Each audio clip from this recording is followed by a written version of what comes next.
Twitter news and views. Talking of books. You want to come back on? And welcome back to Talking of Books, and we're talking to Lloyd Jones, author of our Book of the Week, Hand Me Down World. So, Lloyd, you're still with us, hanging on there. I am. I'm here. Good. One thing I wanted to ask you, that on going through your bio, I was intrigued by a brief reference that you didn't formally graduate from university, that they withheld your degree because of unpaid library fines. And I think there must be a story behind that. There is a story, and the story is one must be very careful what one says these days, because it'll be put onto the internet and it'll be repeated back to me in surprising places, such as Dubai. Look, it's just the hubris of youth, I'm afraid. It's not a very nice story to tell about myself, but yes, I didn't. This is a long time ago, in the 1970s, when I felt that it was sufficient to go to university but not graduate. I didn't need the certificate and to say I'd achieved the degree and all this kind of thing. I think it was a pretty small sum, by the way, about $18. It's not a crippling amount. But the lesson is, yes, pay your library fines. Or take your books back on time. Yeah, surely Did you ever take the books back, or have you still got them? Oh, no, I would never do that. No. Yeah, I can be accused of other crimes, but I always return books, except back then. Oh, I found a book that I borrowed when I was expecting my first, which I borrowed from a library, which will be nameless. I just discovered it recently, and then I also found a school book, Wuthering Heights, that I had a number in. It was meant to be returned that I didn't return. So, how did you feel? Fine. I thought, I thought that was a very small price. But they've been so useful. Both those books have been so useful over the years. No, I didn't feel bad at all. Here I was needlessly admitting to shame. No. I could have adopted your stance. Yeah. Isabel runs a chain of bookshops in the Gulf region. Now we know how she got started.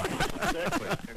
I'm only admitting to two books, and the other crime I committed was, again, that was actually quite innocent. And these books, they got mixed up with my books, and I packed them away and didn't discover them. It was too late then, and I probably had to pay like £1,000 fine on one of them by the time I discovered it.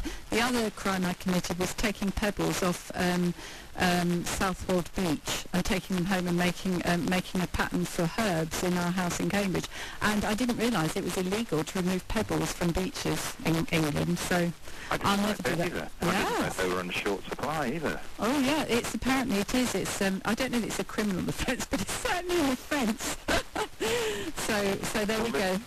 Yeah. Well, let's hope the relevant department over here is not listening in. Absolutely. You'll be getting a knock on the door at 3 o'clock in the morning.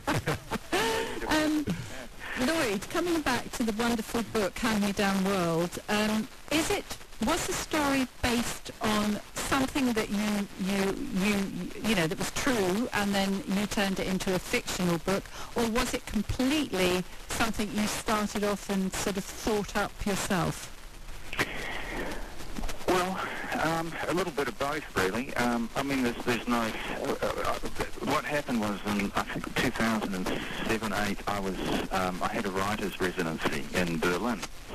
And I started reading about the flotillas carrying, the human traffickers taking people across the Mediterranean from North Africa. And there was one particular story that got my attention. A boat had capsized off Tripoli somewhere, and 26 Africans scrambled to the perimeter of a tuna net. And if that wasn't enough, they hang on for dear life there. Then the fishing boat comes to claim the net and sees the Africans clinging to it. The skipper radios the owner, who's a Malta. You probably know this story, actually. No. And his instructions are, do not give them any water and do not let them on board the boat, supposedly for security reasons. And which is outrageous, of course. And then he's ordered to tow the net to Spain. And so these poor people are being towed across the Mediterranean, this matter. and then the Spanish authorities turn them down, turn them away, and then ultimately they end up in Lampedusa, that island off the end of Sicily, where there's a detention centre for illegal African immigrants. And it was really, it just seemed so surreal. It just seemed like something that Salman Rushdie might write, clinging to a net. Anyway, I just found myself writing about a woman who swims ashore to Italy before the rest of the novel was much a twinkle in my eye, really. So that was the very, very first thing I wrote. But I also, at that particular moment, realised, no, I don't want to continue. I don't want to write a first-person narrative. I don't want, not from her point of view at the very least.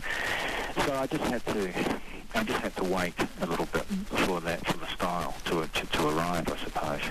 And I just felt that a multiplicity of voices would serve the story better. That you'd get a bigger hunk of the world, or a bigger chunk of the world, I should say. And I would avoid what I was attempting to avoid, which is just a singular narrative, which is,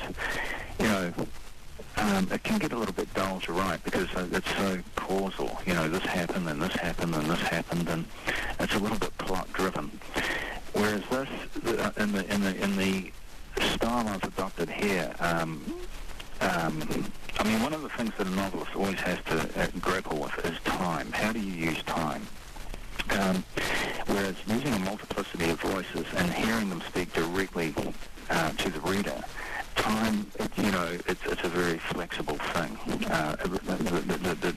The stories that we hear sort of roam back and forth, and I found that sort of refreshing, really. If you understand what I'm getting at. Oh, it is, yeah. It was a wonderful sort of, as you said, time, chronological doesn't matter. We're just getting a feel and a flavour and an idea about this person and her journey, passing bits of herself, as it were, to everyone she touches on that journey. Can I ask one last question? What is the message you would like the readers to take from your book, Hand Me Down World? Oh gosh, that seems quite a straightforward question and quite a reasonable question. But I do not want to get in the way of the reader's relationship with the book. I don't want the reader to feel that the book has a message in that sense. I have certain preoccupations that serve me from one book to another, and they have to do with identity, I suppose. But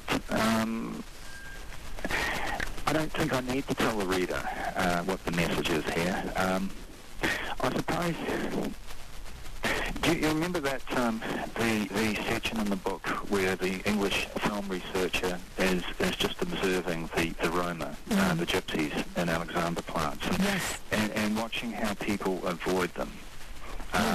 Or engage or give, and that whole sort of that moral point. We all face it. It's not, this whole moral dilemma is not the plaything of nations deciding what to do with displaced people and all that kind of thing. It happens to us right on in our own lives. Do we see the beggar? Do we stop and engage with the beggar? Do we give some money that we can afford and it means nothing to us but a lot to them? Or do we walk on? I've done this. I have walked past beggars, and occasionally I've stopped and given. And there's no knowing what I'm going to do at any given time. But if I stop and think about it, if I engage, I will always stop and give. So I suppose there's some fairly big moral questions attached to the whole phenomenon that Anise represents, this whole business of displaced people, human trafficking, all this sort of thing. What do you do? She is the problem that no one wants to confront. And yet people do help her. There is something about her that makes people whose paths she crossed engage with her in one way or another. but some are a little bit opportunistic too. I mean, Yes. the truck driver, for example. Well, he's a bit true. I mean, he's, you know, probably true to form as... it's awful to say that. I don't Why are mean you to... looking at me as well? I'm not. I'm just... to I can see change... what's going through your mind. He's a typical male. I didn't say that.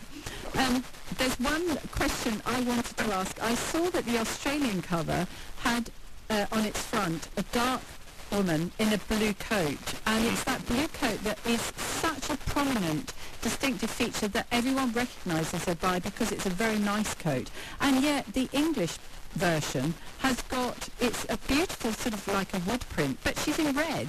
And I just wondered, why did they not keep the blue?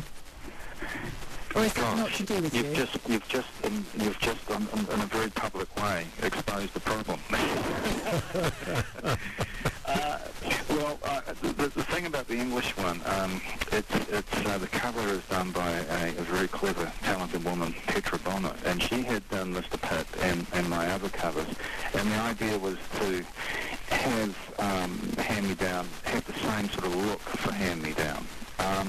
And I think she was just driven by the colours that had appeared on the previous jackets rather than, you know, what Anise was wearing. But it's a good point, but we'll keep that one to ourselves. Yeah, absolutely. Right, we're rapidly running out of time, unfortunately. We could talk to you for the rest of the afternoon, but we've got to sign off at 2 o'clock, so all that remains sense from me and Isabel and Wafa to thank you so much for joining us, and we look forward to reading what comes up next. Is there one in the pipeline?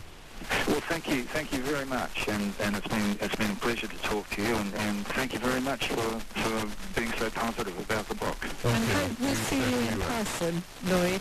One year, if not that- next year. I think it's 2012. Oh, I keep my fingers crossed. No, I'll be with you for the World Cup next year this time. Oh, good. Thank you. We need all the help we can get. Okay. Okay. Take care. Thank you, Lloyd. Bye. No, to wrap up with the quiz answers, and the one that had you puzzling, which English captain went to New Zealand and had played a test, was so obvious. Of course it was none other than Captain Cook. Did anyone get it after I dropped in a huge I don't know clue? whether you got my message system went down and I wasn't getting any, but now that Thelma rebooted it for me, lots of people have got it right. I thought it was pretty obvious. And of course the first one on Pip was of course Great Expectations. And the winners are Ifat Subani and Monica Malik, each get a copy of Hand-Me-Down World, and Rakesh gets the 100 dirhams McGrody's voucher. So from me, John MacDonald, from Isabel, co-host, from Wafa as our guest reviewer, and Hani as today's book champion, thank you for joining us, and we'll be back same time next week, noon, with more Talking of Books. Talking of Books on Dubai Eye 103.8, with thanks to McGrody's. Brody's.